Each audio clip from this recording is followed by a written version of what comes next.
ओम शांति। हमारे मौन मन से सत्यता की ध्वनि आती है और सुख दुख के मानसिक उद्गारों से अहंकार की ध्वनि आती है। मौन मन अर्थात अंतःकरण जो मानवीय चैतन्यता का जनक है। मन में भावनाएं निवास करती हैं। यदि ईश्वर से संवाद करना हो तो मौन में टिकना पहला कदम है। मौन का यह वातावरण यदि अमृत वेले का हो तो ईश्वरीय प्रेरणाओं व संकेतों को सहज रीति से ग्रहण करना किसी भी राजयोग के साधक के लिए आसान होता है। मनुष्य सारा जीवन मानसिक उद्गारों के वश होकर अहंकार में अयथार्थ जीवन जीता है और जब जब उसकी आत्मा ईश्वरीय संकेतों को प्रकट करती है, उनकी अनदेखी करते हुए इंद्रिय सुखों को प्राथमिकता देता है। जब तक उसे अपने आत्मिक स्वरूप व इसकी कार्य प्रणाली का आध्यात्मिक ज्ञान प्राप्त नहीं होता है, वह छलावे का जीवन जीता रहता है। छलावा भी किसी अन्य से नहीं बल्कि स्वयं का स्वयं से। जीवन में कभी कभार उसे आध्यात्मिक ज्ञान प्राप्त करने का अवसर मिलता है, परंतु अहंकार और तामझाम में फंसा उसका मन इस अवसर को गवा देता है। यदि उस अवसर के प्रति वह 1 मिनट मौन संयम दिखा पाए और केवल 1 मिनट शांति से समझने का प्रयास करे कि सामने वाला उसे क्या बतलाना चाहता है, तो उसका अंतःकरण तरंगित होकर उसकी जिज्ञासा को जागृत कर देगा। जिज्ञासा ज्ञान प्राप्ति का पहला कदम है, परंतु ऐसा कुछ भाग्यशाली मनुष्यों के साथ ही हो पाता है। मौन मददगार बनता है राजयोग के ज्ञान को समझने व आत्मसात करने में। देखा तो यह गया है कि राजयोग के जो पुरुषार्थी मौन में टिक नहीं पाते, उनकी भविष्य में आध्यात्मिक मौत हो जाती है, अर्थात वे संग दोष, अलवेलेपन व संशय में आकर खुद को दरबदर कर लेते हैं। मौन बिगर आध्यात्मिक जीवन चल नहीं सकता। रविंद्रनाथ टैगोर के अनुसार एक ऐसी दुनिया भी है जहां मौन प्रवचन चलते रहते हैं।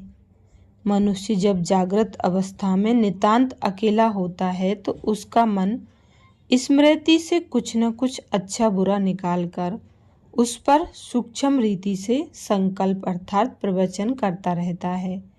नींद में भी अवचेतन मन की क्रियाएं जारी रहती हैं और सूक्ष्म रीति से संकल्प चलते रहते हैं, जो कि स्वप्न के रूप में भी दृश्यमान होते हैं। स्थूलता में नजर आने वाली इस साकार भौतिक दुनिया के अलावा एक ऐसी दुनिया भी है जो स्थूल नेत्रों से नहीं बल्कि सूक्ष्म नेत्र से नजर आती है। मनुष्य किसी से बात करते हुए या अकेले काम करते हुए भी मन से इधर उधर भटकता रहता है और जहाँ जहाँ भी मन जाता है वहाँ के सूक्ष्म दृश्यों को देखता रहता है। इसमें कल्पना शक्ति सहायक होती है। अवचेतन मन का दायरा बड़ा विशाल है।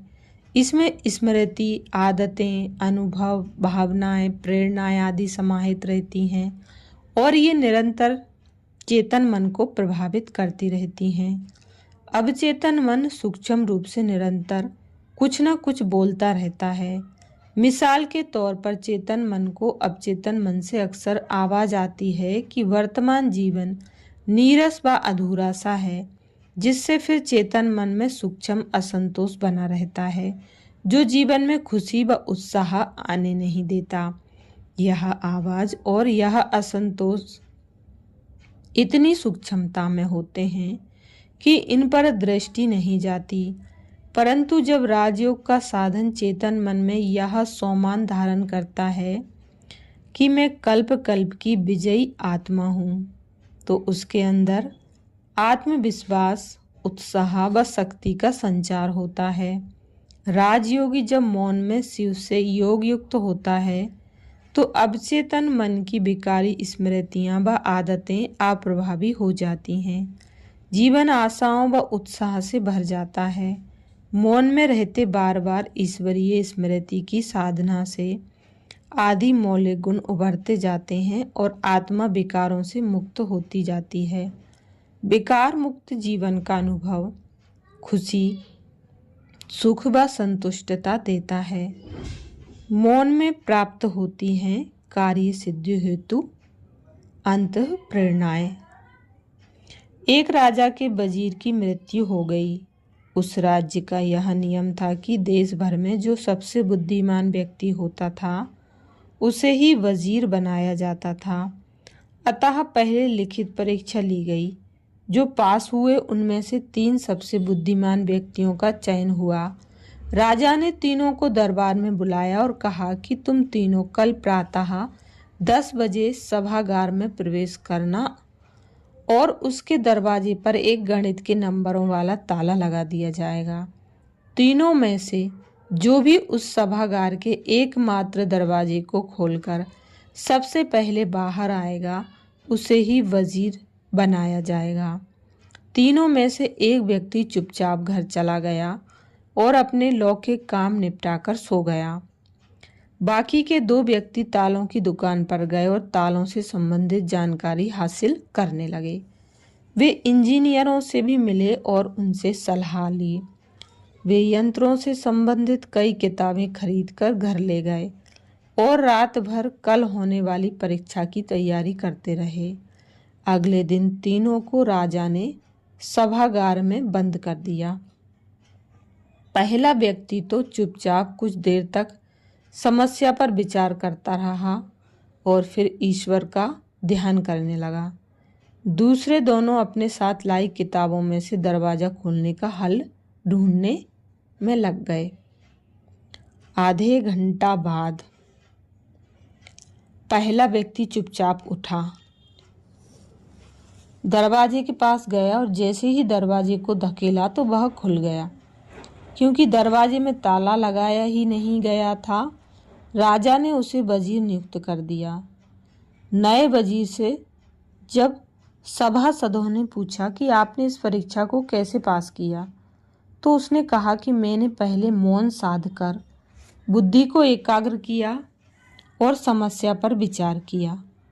फिर मैंने मन बुद्धि से ईश्वर का ध्यान किया और कुछ ही मिनटों में मुझे यह प्रेरणा आई कि पहले दरवाज़ा तो देख लूं कि वह किस प्रकार से बंद है। दरवाज़ा तो बस यूं ही बंद था जो हाथ लगाते ही खुल गया।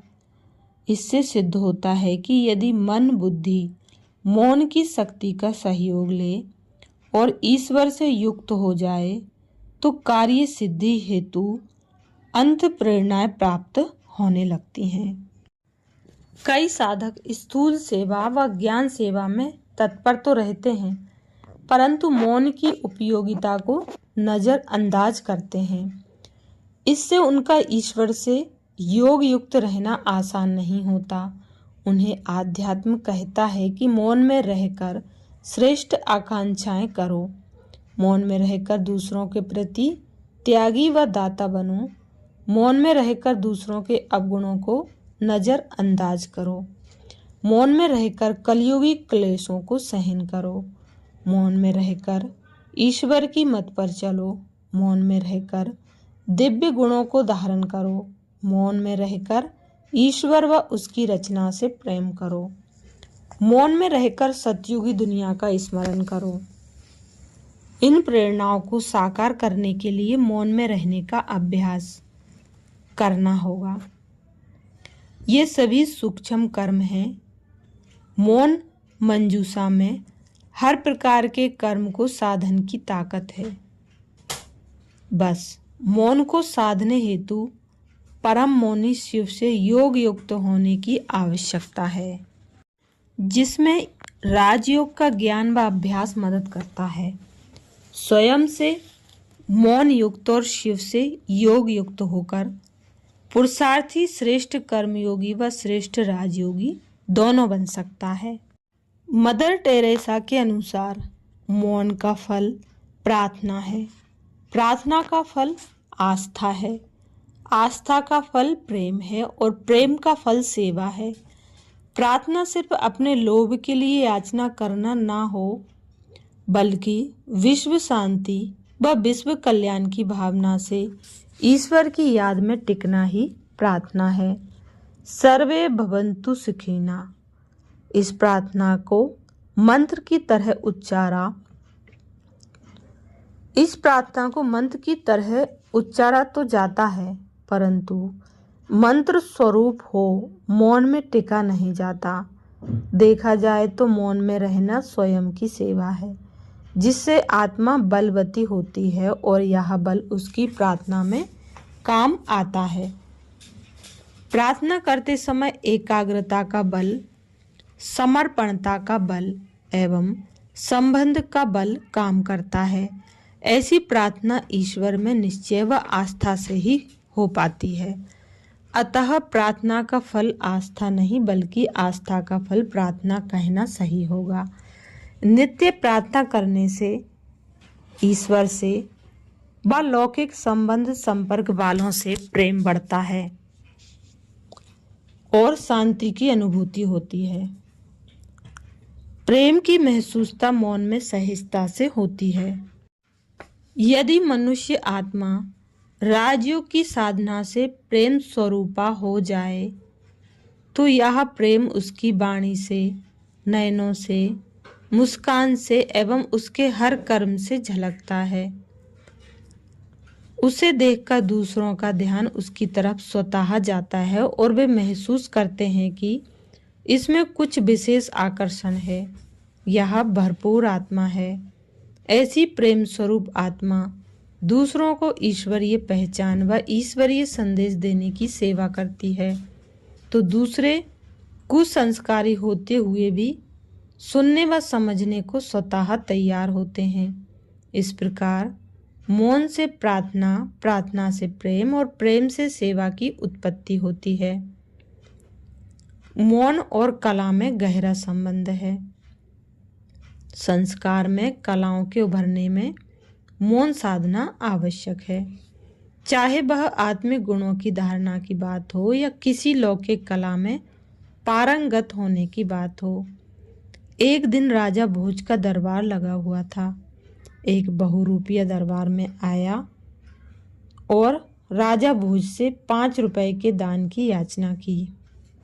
राजा भोज ने कहा कि वह उसकी कला के प्रदर्शन पर पुरस्कार दे सकते हैं, परंतु दान नहीं। बहुरूपिये ने स्वांग प्रदर्शन के लिए 3 दिनों का समय मांगा और राजा भोज ने उसे मोहलत दे दी। अगले दिन राजधानी के बाहर एक टीले पर एक जटाधारी जूटधारी तपस्वी समाधि मुद्रा में शांत बैठा दिखाई दिया। उत्सुकतावश चरवाहे उसके चारों तरफ इकट्ठे हो गए। उन्होंने प्रश्न किया, महाराज, आप कहाँ से पधारे हैं?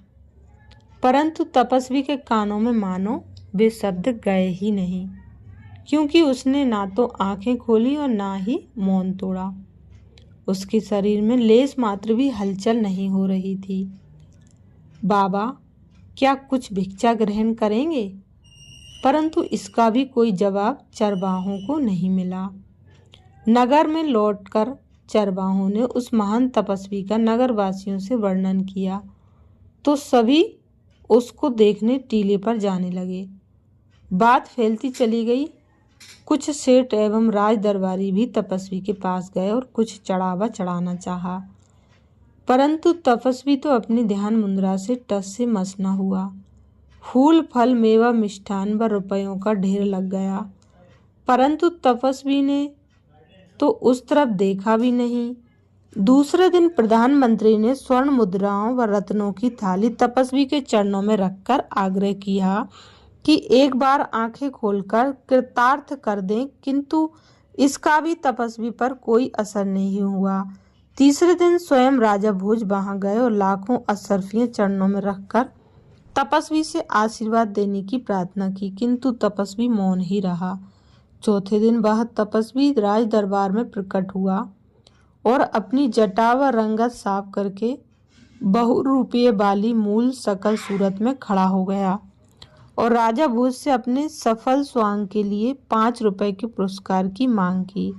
राजा भोज ने कहा, मूर्ख, जब सारे राज्य का वैभव तेरे चरणों पर रखा तब तो तूने ना तो आंखें खोली और ना ही मौन तोड़ा, और अब मात्र 5 रुपए के पुरस्कार की मांग कर रहा है।